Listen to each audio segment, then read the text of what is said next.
I never thought I would be capable of destroying another human being, but when you find a stranger using your face to sell lies to the world, your moral compass tends to shatter. You do not know what true exhaustion is until you are forced to share your own life with a stranger. I do not mean sharing a house or a workspace. I mean sharing your identity, your thoughts, and the very air you breathe with someone who believes they deserve your existence more than you do. My name is of no consequence, but my work is everything to me. I am a digital illustrator and brand designer. I spent 10 years building a reputation from the ground up. I started on a laptop that overheated if I opened too many tabs, working from a kitchen table that wobbled every time I erased a sketch. Over a decade, I clawed my way up to high-profile clients, a verified social media presence, and a sense of security that I thought was unshakable. That security was a lie. It began 3 years ago. At the time, it felt like nothing more than a blip on the radar of my digital life. I received a notification that a new user had followed me. Let us call her the Shadow. She had no profile picture, just a generic avatar, and her username was a jumble of letters. I did not think twice about it. I have thousands of followers. One more was just a number. The first sign that something was wrong was the color palette. I had just finished a massive branding project for a boutique coffee roaster. The theme was autumnal melancholy. It was very specific: burnt orange, deep slate gray, and a peculiar shade of muted teal that I had mixed myself. I posted the case study on my portfolio on Monday. On Wednesday, the Shadow posted her first artwork. It was not a branding project. It was a digital painting of a forest, but the colors were identical, not similar, identical. She had used the eyedropper tool to steal the exact hex codes of the colors I had spent weeks perfecting. She used the burnt orange for the leaves, the slate gray for the sky, and that specific muted teal for the river. I stared at my screen, frowning. Coincidence, I whispered to my empty studio. There are only so many colors in the world. But then came the captions. I have a habit of writing somewhat poetic, introspective captions about my creative process. A week later, I posted about my struggle with imposter syndrome, describing it as a cold hand gripping the back of my neck while I try to draw. 2 days later, the Shadow posted a selfie, her face obscured by hair, with the caption, "Feeling the cold hand on my neck today." Creativity is such a battle. I felt a shiver that had nothing to do with the temperature of the room. It was the sensation of being watched. It was the realization that this person was not just looking at my art, she was consuming my words. She was trying on my emotions to see if they fit her. I told myself to ignore it. I told myself that I should be flattered. Imitation is the highest form of flattery, is it not? That is what they tell you. But they are wrong. Imitation without permission is not flattery. It is a violation. It is someone breaking into your house, not to steal your television, but to try on your clothes and sleep in your bed while you are still in it. For the first 6 months, she stayed in the periphery. She was a ghost in the machine. She liked every post within seconds of it going live. She watched every story I uploaded. If I posted a picture of my morning oatmeal with blueberries, she posted a bowl of oatmeal with blueberries. If I complained about a headache, she posted about a migraine. It was annoying, yes, but I had no idea that this was merely the rehearsal. She was studying me. She was memorizing my patterns, my cadence, and my weaknesses. She was preparing to step out of the shadows and push me out of my own life. The escalation happened when she decided she was no longer content with being a fan. She wanted to be a peer. We both worked on the same massive freelancing platform. It is a global site where clients post jobs and creatives bid on them. It is cutthroat, competitive, and relies entirely on your rating and reputation. I was a top-rated seller. I had a perfect 5-star record. One morning, I logged in to find a message from a long-term client. "Hi, I noticed you bid on my new project from a different account. I was confused. The price is lower, but the portfolio looks weirdly similar. Is this you?" My heart hammered against my ribs. I immediately went to the project page. There, in the list of bidders, was the Shadow. She had created a professional account. Her profile picture was a photo of a woman who looked startlingly like me. Same hair color, same glasses, same angle, but it was not me. I clicked on her profile. Her portfolio was a graveyard of my rejected ideas. She had taken the sketches I posted on social media, the ones I deemed not good enough for clients, and polished them, presenting them as her finished work. She was selling my scraps as her feast. I felt a surge of hot, blinding rage. I messaged the platform's support team immediately. I spent hours compiling screenshots. I circled the timestamps. I showed them the side-by-side comparisons. "Look," I typed, my fingers trembling. "She is stealing my intellectual property. She is impersonating me to confuse my clients." I waited 24 hours for a response. When it came, it was a form letter. "Dear user, thank you for your report. We have investigated the account and found no direct violation of our terms of service. Style and artistic direction direction are not copyrightable. We encourage a competitive marketplace. They did not care. As long as she was paying their commission fees, she was a customer. They did not see a stalker. They saw a revenue stream. Emboldened by their apathy, the shadow grew aggressive. She began to undercut me on every single project. If I bid $2,000, she bid $1,500. If I promised delivery in a week, she promised it in 3 days. She was not doing it for the money. I knew this because the quality of work she delivered was poor. How could it not be? She had no original vision. She could only mimic what she had seen me do. But she was winning the bids because she was cheaper and faster. I started losing work. My income dipped by 20%, then 30%. The stress began to eat away at me. I stopped sleeping. I would wake up at 3 in the morning, grabbing my phone to check if she was online. She always was. The little green dot next to her name mocked me. It felt like we were the only two people awake in the world, locked in a silent digital dance of death. I began to doubt my own sanity. I would look at my work and think, did I draw this? Or did she? The lines blurred. I tried to block her. I blocked her on Instagram, on Twitter, on LinkedIn. I blocked her email. But blocking her was like trying to hold back the tide with a spoon. She created new accounts. She used VPNs. She would appear in my comments section under names like DesignLover99 or ArtCritic24, leaving backhanded compliments. This is nice, but it looks a lot like your work from 2019. Are you running out of ideas? I prefer the version the shadow did. It had more soul. She was gaslighting me on my own platform. She was rewriting history, convincing my audience that I was the one copying her. And the terrifying part was that some people believed her. I saw comments from strangers agreeing. Yeah, I feel like her quality has gone down lately. The shadow is really up and coming. This feels dated. I sat in my chair, tears streaming down my face, feeling the walls closing in. I was screaming, but no sound was coming out. I was being erased, pixel by pixel. If it had stayed online, perhaps I could have handled it. I could have quit the internet. I could have changed careers. I could have become a baker or a gardener. But obsession does not understand boundaries. Obsession is a hunger that is never satisfied. It was October when the digital world bled into reality. I live in a quiet suburb, the kind of place where neighbors wave but do not pry. I had never posted my address online. I was careful. I used a P.O. box for business. I never geotagged my home. One afternoon, I went to my mailbox. Inside was a plain manila envelope, no return address, just my name, handwritten in a frantic, jagged script. My hands shook as I tore it open. Inside was a single photograph. I was sitting in my living room, reading a book. I was wearing my old, ragged gray sweatpants and a t-shirt with a hole in the shoulder. I was not posing. I was not aware I was being photographed. The angle was from the street, taken through the gap in my curtains. I dropped the photo as if it were burning my skin. I ran to the window and slammed the curtain shut. I locked the deadbolt. I backed away into the center of the room, my heart beating so hard I thought my chest would fracture. She had been here. She had stood on my sidewalk. She had looked through my window. I turned the photo over. On the back, written in the same jagged scrawl, were the words, "You look so peaceful. I just wanted to be close to the genius." I called the police. I was hysterical. I showed them the photo. I showed them the months of online harassment. I showed them the stolen work. The officers were polite, but I could see the glazed look in their eyes. To them, this was a dispute between two girls on the internet. "Did she threaten to kill you?" one officer asked, looking up from his notepad. "No," I stammered. "But she was outside my house. She took a picture of me inside my home." "Taking a photo from a public sidewalk is technically not illegal," he said, his voice flat. "And since she did not break in, and she did not threaten violence, we cannot arrest her. We can file a report for suspicious activity, but until she does something criminal, our hands are tied." "She is stalking me," I screamed. "Does she have to stab me before you do something?" "Ma'am, calm down," the officer said, stepping back. "We suggest you get a restraining order, but for that, you need her full legal name and address. Do you have that?" I froze. I did not. I knew her username. I knew her fake business name, but I did not know who she really was. She was a phantom. They left. I stood in my hallway, clutching the photo, realizing that the law was a blunt instrument in a world of surgical precision. I was on my own. That night, I did not sleep. I sat in the dark, clutching a kitchen knife, jumping at every creak of the floorboards. I checked her profile on my phone. She had posted a new status update, "Had the most inspiring trip today. Sometimes you have to get close to the source to understand the magic." She was mocking me. She knew the police would not help. She knew she was untouchable. She was playing a game, and she was winning because she had no rules, and I was trying to play by the book. After the photo incident, I retreated. I stopped posting. I put my shops on vacation mode. I darkened my digital windows. I thought that if I played dead, the predator would lose interest. I was wrong. When you starve a narcissist of attention, they do not leave. They get angry. They view your silence as an insult. Since she could not copy my new work, she decided to destroy my old work. I woke up one Tuesday to my phone buzzing incessantly. Notifications were pouring in from the freelancing platform. Review from user 772. Scam artist. Do not hire. Review from Creative Mind. She missed the deadline and stole my deposit. Review from Brand Boss. Terrible quality. A child could do better. She had unleashed a bot army. Dozens of fake accounts, all created within the last 24 hours, were bombarding my profile with one-star reviews. My rating, which I had protected for 10 years, plummeted from 5.0 to 3.2 in the span of a morning. I watched my career evaporate in real time. Clients started canceling active contracts. "I am sorry," one email read. "We cannot move forward with a designer who has such recent negative feedback. We need to protect our brand." I sat on my floor, surrounded by the wreckage of my life. I felt a darkness settle over me that was heavier than depression. It was a cold, calculating clarity. I had tried ignoring her. I had tried blocking her. I had tried the police. I had tried the platform support. Nothing worked. She was going to take everything from me until I was a hollow shell, and then she would step into my skin and wear it. I looked at my reflection in the black screen of my computer. I looked tired. I looked broken. But deep down, a spark ignited. If the system would not protect me,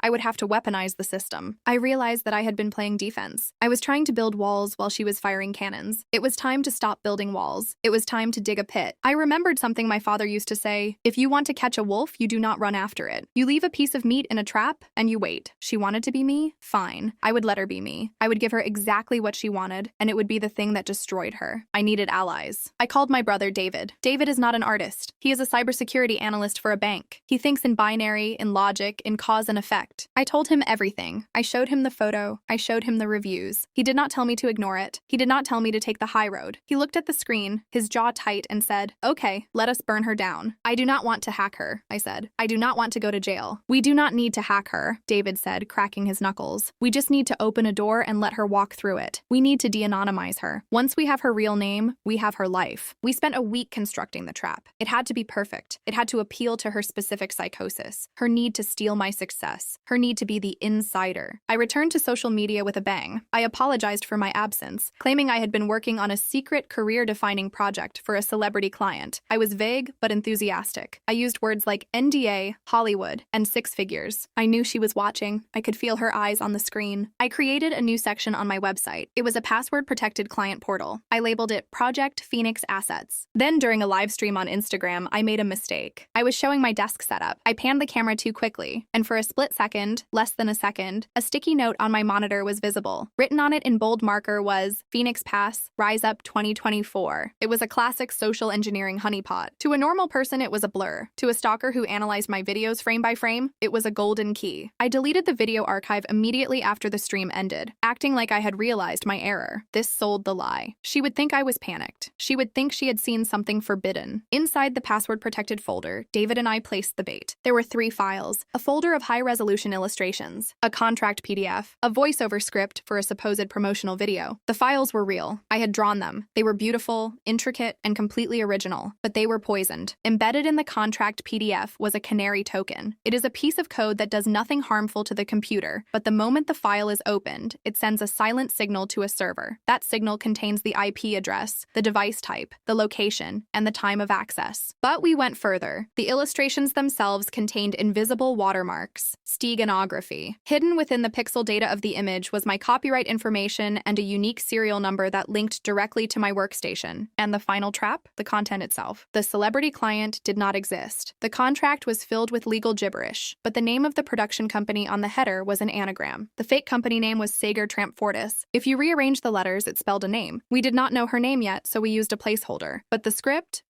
was the true weapon. The script was a monologue about a character who steals memories. It was beautifully written, haunting, and sounded exactly like something a high-end brand would use. But hidden within the monologue were specific phrases. "I take what is not mine to feel whole. The mirror shows a face that I stole. If she used this, if she posted this, she would be publicly confessing to her own nature without even realizing it." We set the trap on a Friday night. Then we turned off the lights and waited. Saturday passed. Silence. Sunday morning. Silence. I began to pace. Had she seen the sticky note? Was she too smart for this? Had I overestimated her obsession? "Patience," David said, sitting at my computer, monitoring the server logs. "She is cautious. She is debating if it is a trap, but her greed will win. It always does." Sunday night at 11:42 p.m., the screen lit up. Alert. Canary token triggered. File accessed. Project, Phoenix, contract.pdf IP address, 67.142.xxxx. Location, Seattle, Washington. Device, MacBook Pro, 15-inch, 2019. "Got you," David whispered. He typed furiously. He ran the IP address through a geolocation tool. It pinpointed a residential neighborhood in a suburb of Seattle, not an internet cafe, a home. We had her location, but we needed her name. David dug deeper. He cross-referenced the IP address process with public data breaches, legal gray areas that I chose not to ask about. Within an hour, he had a name associated with that IP. Elena R. Vance. I stared at the name, Elena. It sounded so normal, so mundane. This was the monster under my bed. And Elena? Do we call the police now? David asked. No, I said, my voice cold. Not yet. The police will say she just downloaded a file. That is not enough. I need her to use it. I need her to hang herself. I waited for 3 agonizing days. I knew she would not be able to resist. She had the secret files. She had the celebrity artwork. She believed she had scooped me. She believed she had access to the project I was supposedly working on. On Thursday, she pulled the trigger. She posted the artwork on her main account. All of it. She claimed that she had been secretly working with the celebrity client. She wrote a long, emotional caption about how hard it was to keep this secret for months. Then she posted a video. It was her, Elena. She was reading the script I had written. She was reciting the lines about stealing faces, thinking she was being deep and artistic. She looked directly into the camera, her eyes shining with the thrill of the lie. The mirror shows a face that I stole. She smiled as she said it. The post went viral within hours. Her followers ate it up. They congratulated her. They called her a genius. I sat in my studio watching the numbers climb. 1,000 likes, 5,000 likes. She was soaring. She was touching the sun. Now, I said to David, burn it. I did not comment on her post. I did not engage in a flame war. I went straight for the jugular. I published a blog post on Medium. I titled it, The Art of Theft, How I Caught My Stalker in a Honey Trap. I laid it all out.